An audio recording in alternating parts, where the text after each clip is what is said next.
Hey. Today, on our 80 days around the world, is our 5th day. We are going to exotic India.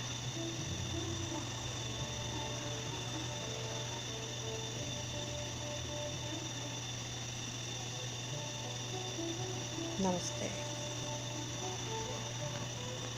I am sitting in my half lotus position, and I am going to talk to you about the lotus flower, one of my favorite flowers. And it's especially beautiful because of its hardiness in difficult circumstances, which is what it symbolizes to me.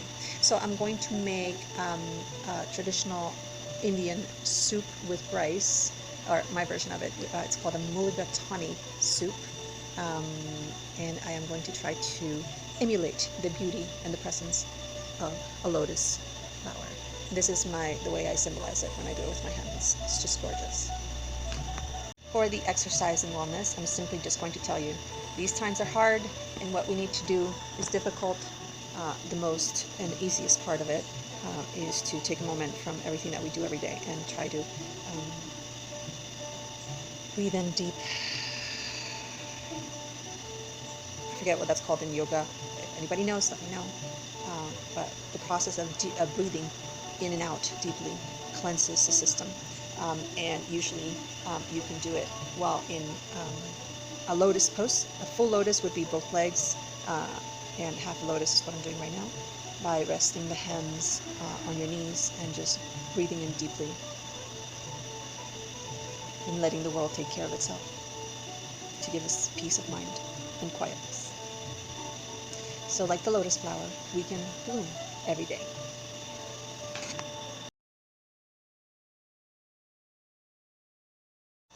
So here's a little bit of information on the lotus flower from the Town and Country magazine. They say that it's the symbolic weight of the lotus flower spans various thousands of years in old Eastern cultures, and yet it is still considered one of the most sacred flowers today.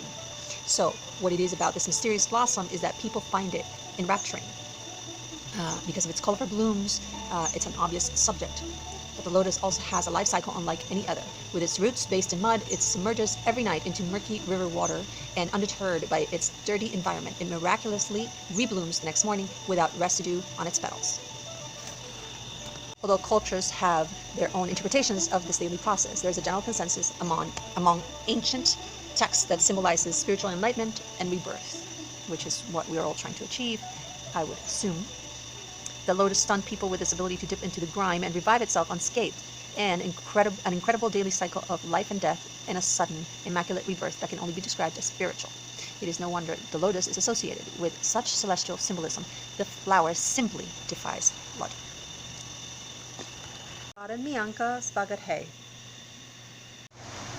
I wanted to show you a little bit of the preparation for the dough. It's cut into 8 pieces from one recipe, and you make these malleable balls, and you put them into a surface with flour, and you flatten them with the palm of your hand.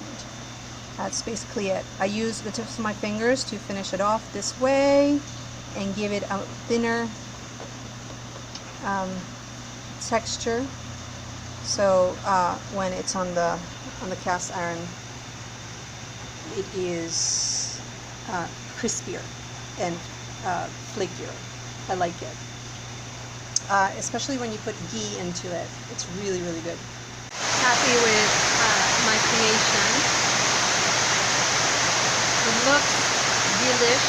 I made a special colorful rice.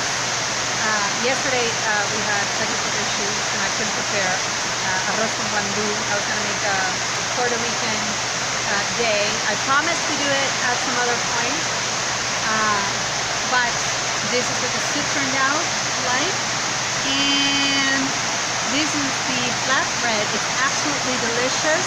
You can taste the ghee. You can put butter or margarine on it. Ghee is preferable.